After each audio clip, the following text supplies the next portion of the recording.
Aftap and Sava enter into a partnership with their capital in the ratio same ratio 9। तो देखिए, आगे बढ़ने से पहले मैं आपको एक चीज़ बता देता हूँ कि इन्वेस्टमेंट इनटू टाइम मतलब कितने दिनों के लिए, महीनों के लिए, साल के लिए इन्वेस्ट किया है, दोनों का अगर हम प्रोडक्ट करेंगे तो किसके बराबर हो जाता है? प्रॉफिट के बराबर हो जाता है। तो देखिए, यहाँ पर हमने आफ्ताब को ए से ले लिया, सावा को एस कर लिया है। ये दोनों का जो कैपिटल का है, कैपिटल मतलब होता है कि जो पूंजी, जो इन्वेस्टमेंट का रेशियो कितना है? 7 और 9 है। At the end of 8 month, 8 महीने के अंत में आफ्ताब जो था विड्रॉ हिज कैपिटल, वो अपना कैपिटल विड्रॉ कर लिया। If they receive the profit in the ratio, जो इसका प्रॉफिट का रेशियो क्या है? 8:9। तो यहाँ आपको बताना है कि सावा के द्वारा कितने दिनों तक, हाउ लॉन्ग सावा कैपिटल वॉज यूज, मतलब कितने दिनों तक को इन्वेस्ट किया। तो देखिए, यहाँ आफ्ताब का कितना था? 8 मंथ के बाद ही निकाल लिया, तो 7 इंटू टाइम इसका क्या हुआ? 8। और सावा का हमको पता नहीं है तो हम इसको क्या मान लेते हैं? टी। ठीक है, ये इसका रेशियो है इन्वेस्टमेंट इनटू टाइम का। अब इसका जो प्रॉफिट का रेशियो क्या गिवन है? प्रॉफिट का क्या गिवन है? 8:9। तो हम यहाँ से दोनों रेशियो को सॉल्व करके यहाँ से टी का वैल्यू निकाल लेंगे। 7 into 8/9 into T is equal to 8:9। तो यहाँ से आपको टी का वैल्यू आपको निकल के आ जाएगा 7 मंथ। यहाँ से इसका आंसर ये आ गया। तो ये जो यहाँ सावा था वो कैपिटल कितने मंथ के लिए इन्वेस्ट किया था? 7 महीने के लिए। तो चलिए देखते हैं अपना अगला सवाल। देखिए, a sum of money invested at a simple interest triple in 8 years. तो देखिए, सपोज हमने पी रुपये इन्वेस्ट किए और ये 8 साल में ये कितना होता है? 8 ईयर्स में कितना हो जा रहा है? ये ट्रिपल हो जाए, 3p हो जा रहा है। पी मतलब देखिए, अगर हम ऐसा कर जाए, अगर 100 रुपया हमने इन्वेस्ट किया तो 8 साल में कितना हो जा रहा है? 300 हो गया। तो आपसे अगर हम पूछें कि यहाँ इंटरेस्ट कितना हो गया, ऐसा कितना हो गया, तो आपने तो इन्वेस्ट किया इतना 100 रुपया, आप पा गए कितना? 300।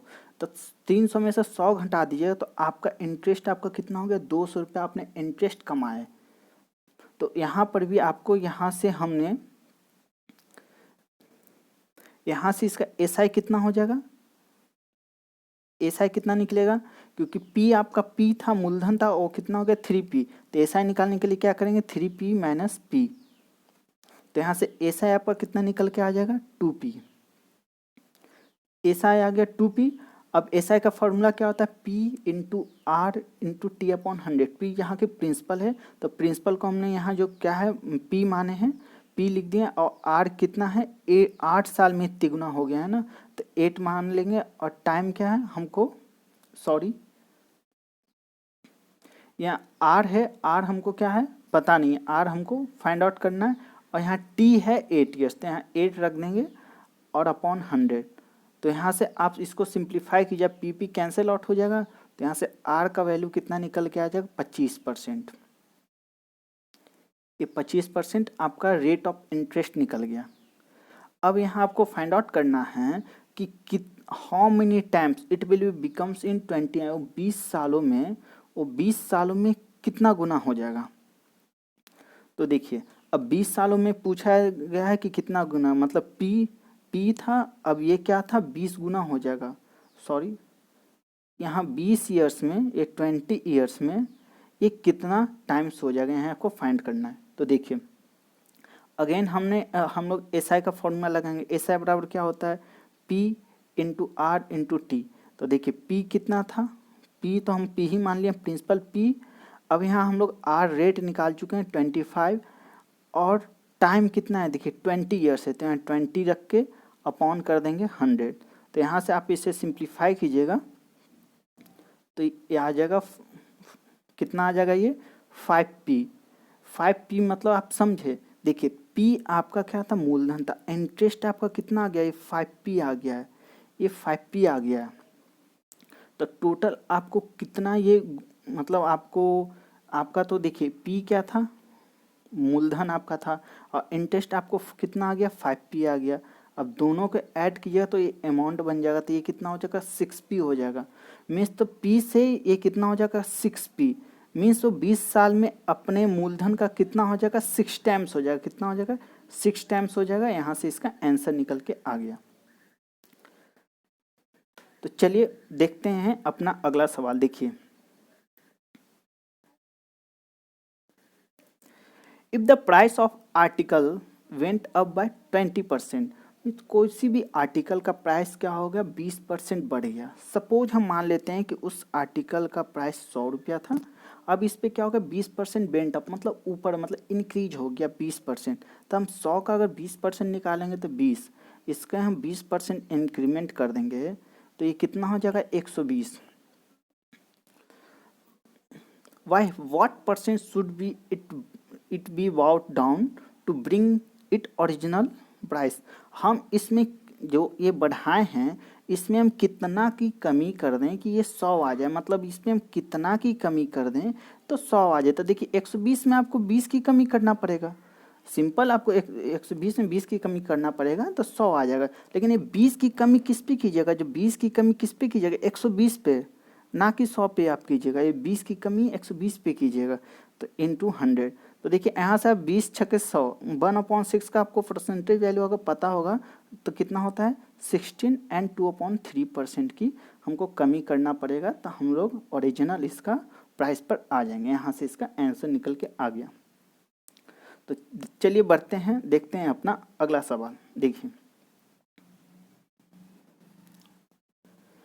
A boat travel upstream from A to B and downstream from B to A। तो देखिए हम सपोज कर लेते हैं 2 पॉइंट A और B। Upstream A to B में अपस्ट्रीम जा रहा है और B टू A में क्या आ रहा है, डाउन स्ट्रीम आ रहा है। इन 5 आवर्स मतलब 5 घंटे में वो जाता भी है A टू B और B टू A आ जाता है। टोटल कितना हो जाता है, 5 घंटे में। तो हम ऐसा कर सकते हैं, time taken in up stream plus time taken in down stream, ये कितना आ गया, 5 आवर्स हो गया। तो देखिए टाइम का आपको फॉर्मूला आपको पता होगा, डिस्टेंस अपॉन स्पीड होता है। तो देखिए हम लेट यहाँ ए से बी के बीच में डिस्टेंस एक्स मान लेते हैं, तो एक्स मान लिए। और देखिए अभी हम लोग अप स्ट्रीम में क्या होगा, ए टू बी जा रहे हैं, तो अप स्ट्रीम में क्या होता है, हमका स्पीड दोनों का ऐड होता है। स्पीड क्या होता है, बी सॉरी स्पीड क्या होता है, माइनस होता है, बी माइनस सी। और डाउन स्ट्रीम में क्या होता है, स्पीड को हम लोग दोनों का, स्पीड ऑफ बोट और स्पीड ऑफ करंट को क्या करते हैं हम लोग, ऐड कर लेते हैं, B plus C is equal to 5। और यहाँ हम आगे बढ़ते हैं तो क्या होता है, स्पीड ऑफ बोट आपको वी आपको गिवन है 10 और सी भी आपको गिवन है 2। यहाँ से आप इसमें वैल्यू पुट कीजिएगा तो यहाँ से आपको एक्स का वैल्यू कितना निकल के आ जाएगा, 24 किलोमीटर। यहाँ से इसका आंसर आ जाएगा। तो चलिए बढ़ते हैं अपने अगले क्वेश्चन की ओर। देखिए,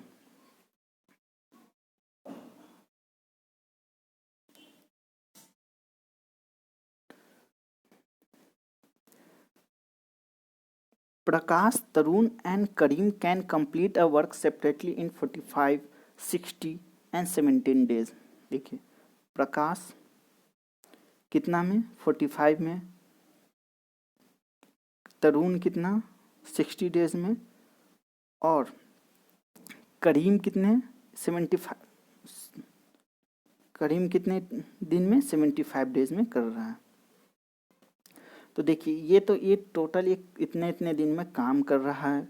तो सबसे पहले हम क्या निकालेंगे, टोटल वर्क। ये टोटल वर्क ये इसका कितना होगा, तो टोटल वर्क निकालने के लिए आप क्या कीजिएगा, तीनों का आप एलसीएम ले लीजिए।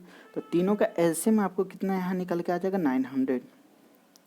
अब हमको अब 900 टोटल काम आ गया, तो हम ये चेक करेंगे कि एक दिन में कितना काम कर रहा है। देखिए पी टोटल को 45 दिन लग रहा है इसको काम करने में, तो पी एक दिन में कितना काम करेगा, तो आपको 900 में आप 45 से डिवीजन किया तो उसका एक दिन का उसका काम निकल जाएगा।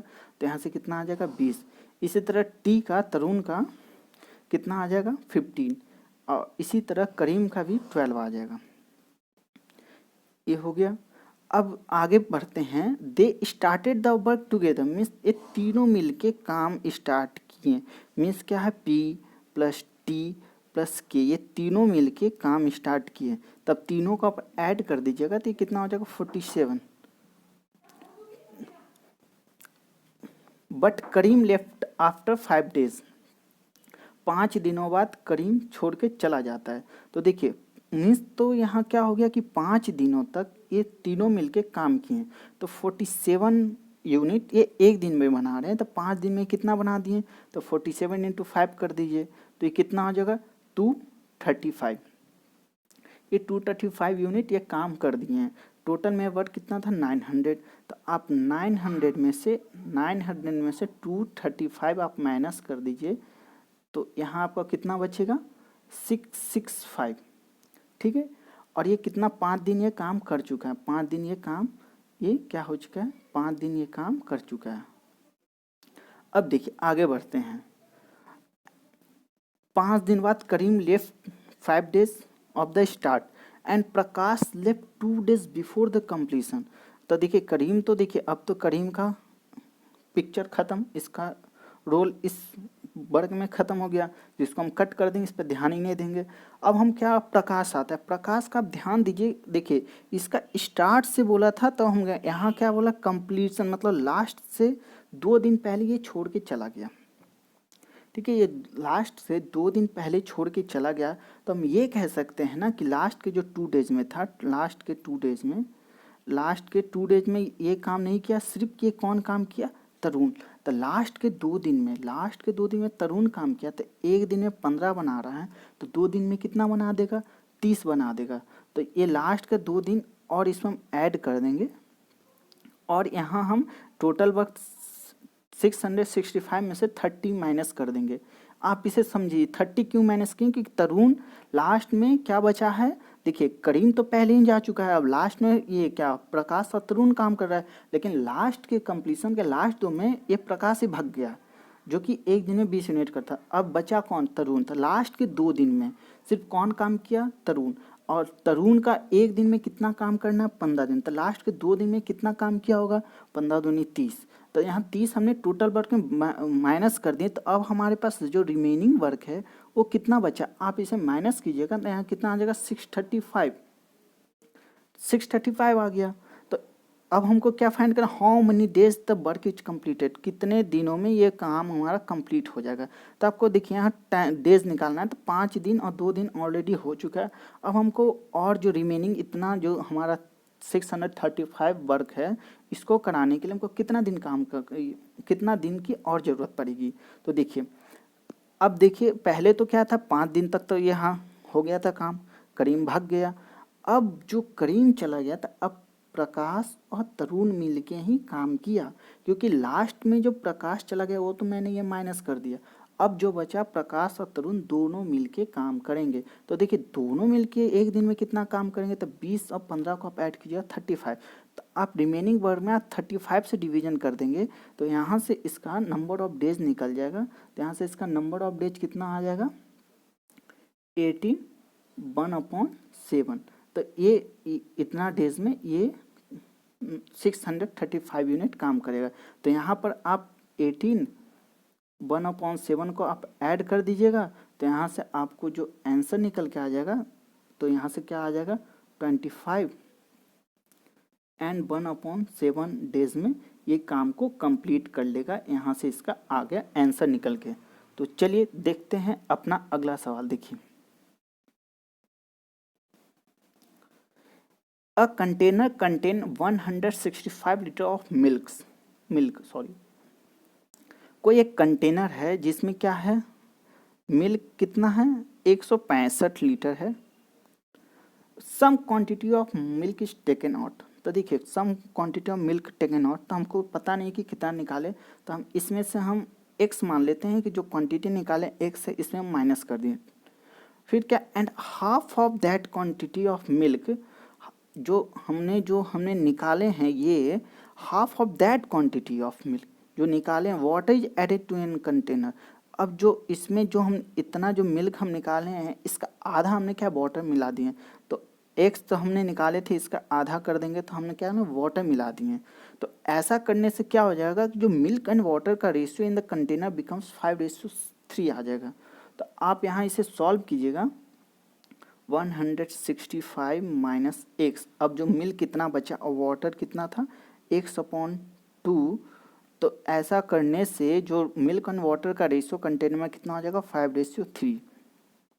तो यहाँ से आप इसे सॉल्व कीजिएगा तो यहाँ से x का आपको वैल्यू कितना निकल के आ जाएगा, देखिए 90 आपको यहाँ से आ जाएगा x का वैल्यू।